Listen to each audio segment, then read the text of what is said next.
We will carry out a collaborative project on electrocoating titanium coated with silver nitrate solution.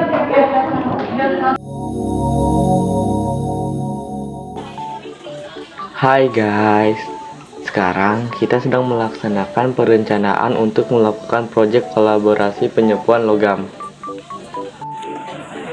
Dan selanjutnya, kita sedang menentukan alat dan bahan yang kita butuhkan untuk penyembuhan logam dan mengcheck out bahan yang kita butuhkan untuk praktikum penyembuhan logam. Hi guys, we will go to lab. Let's go. Gitu dong. Ya gitu dong kita. Terus ya gimana?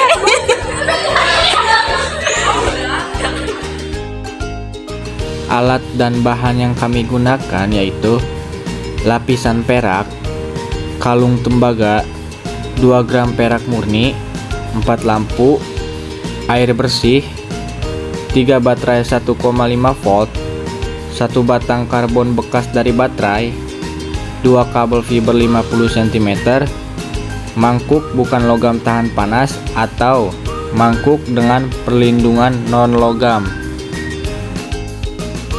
Kami sedang merangkai pada buah jeruk nipis untuk percobaan yang pertama.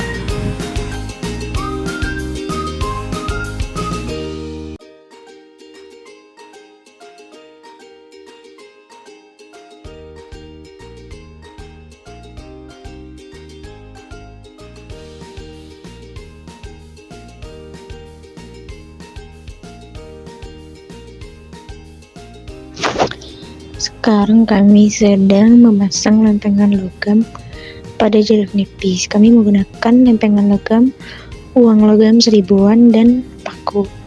Kami menggunakan lempengan logam yang sama di setiap jeruk nipis. Kenapa tidak menggunakan lempengan yang berbeda? Ya karena kalau menggunakan lempengan logam yang berbeda, bakalan ada kemungkinan menghasilkan arus listrik yang berbeda.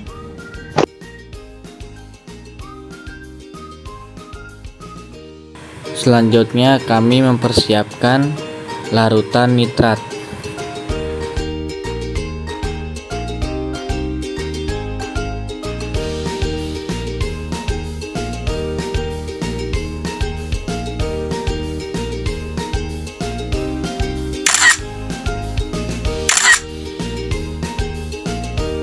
Selanjutnya kami percobakan pada buah jeruk nipis pada percobaan yang pertama. Pada percobaan pertama buah jeruk nipis, tegangannya sama dengan 80 mV sama dengan 0,8 volt, kuat arus sama dengan 20 sama dengan 0,2 ampere, daya P sama dengan V kali 1 sama dengan 0,8 kali 0,2 sama dengan 0,16 watt. Berikut percobaan kedua pada buah jeruk nipis.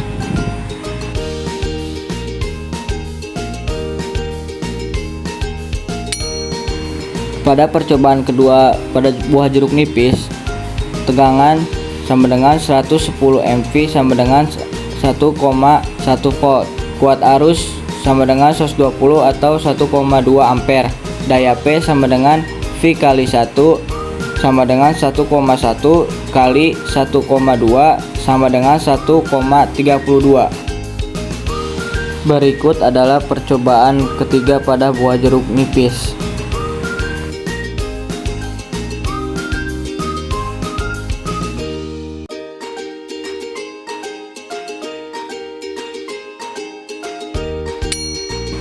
Hasil daripada percobaan ketiga pada buah jeruk nipis yaitu tegangan sama dengan 130 mV atau sama dengan 1,3 volt, Kuat arus sama dengan 150 atau sama dengan 1,5 ampere. Daya P sama dengan 1,3 kali 1,5 sama dengan 1,95 watt.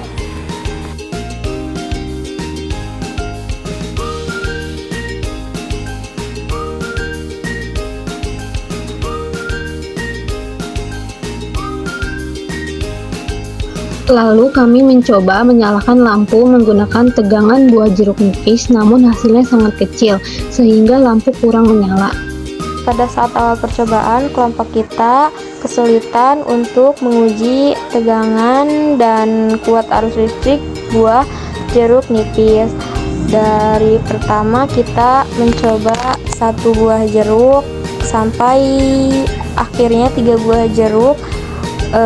Alat pengukur tidak menunjukkan adanya tegangan atau kuat arus listrik yang terdapat di dalam buah tersebut. Nah, ternyata hal itu disebabkan karena kita salah membuat rangkaiannya. Pada percobaan pertama, kita menggunakan rangkaian PLTB dan ternyata tidak ada perubahan.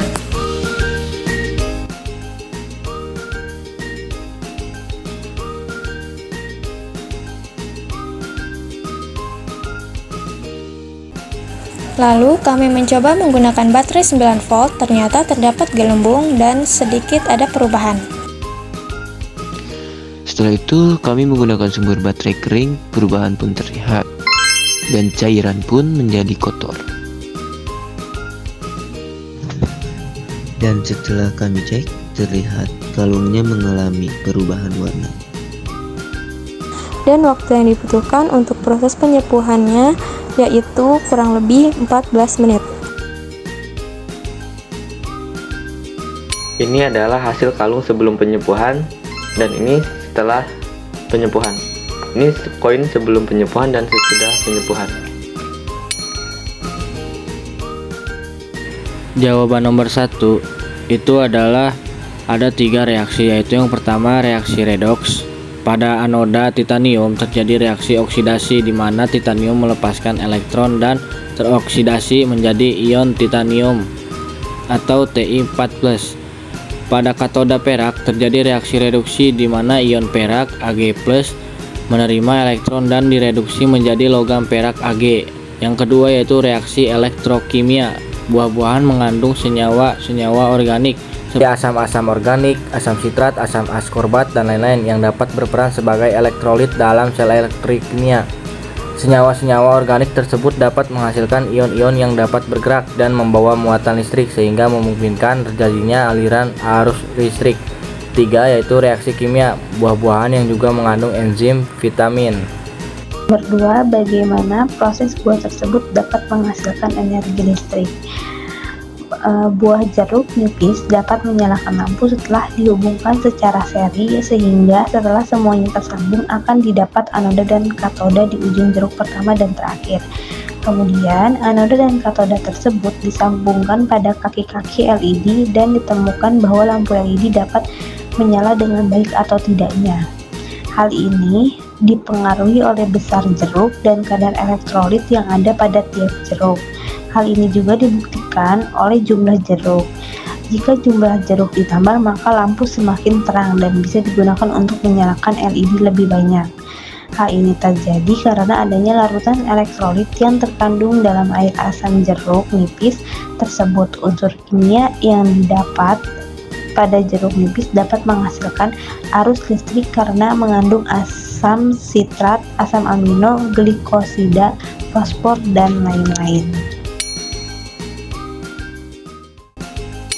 Berikut adalah data pengujian alat kelompok kami.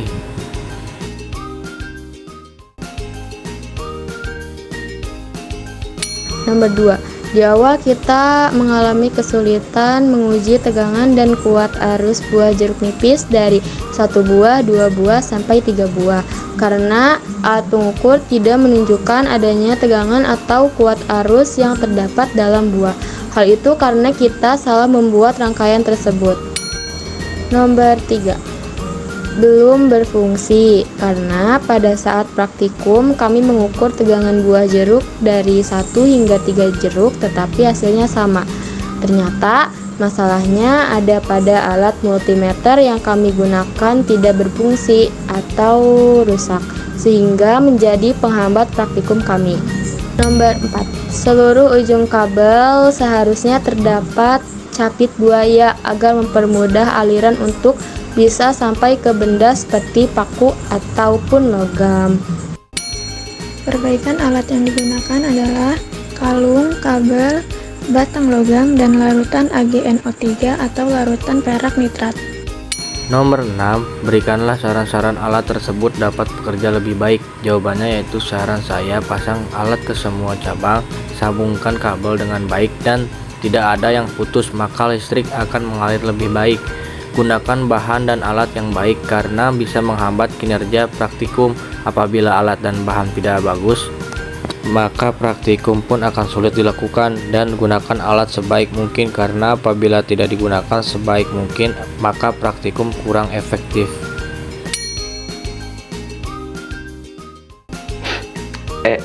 Data hasil pengamatan. 1. Percobaan 1.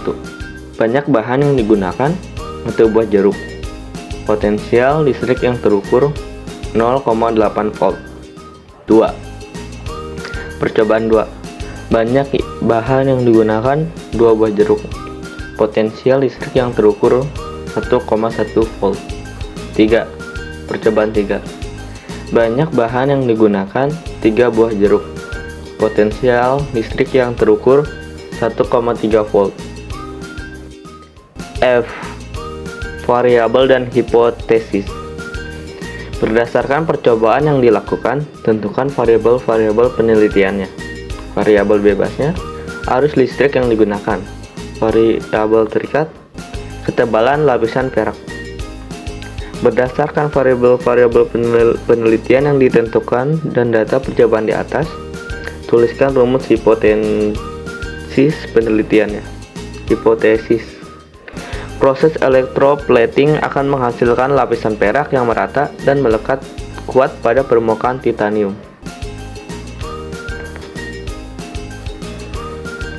Dalam percobaan yang kalian lakukan, apakah menggunakan lempengan logam yang berbeda? Mengapa?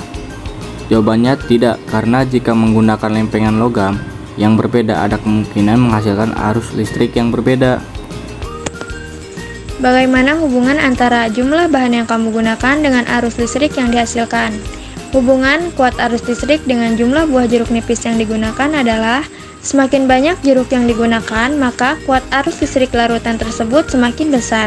Sama halnya dengan semakin asam jeruk nipis, maka kuat arus listrik larutan tersebut semakin besar. Buah cermai karena adanya larutan elektrolit yang terkandung dalam air asam cermai sehingga bisa menghasilkan arus listrik. Setelah praktikum selesai, kemudian kami membereskan meja dan alat-alat praktikum kami agar terlihat rapi.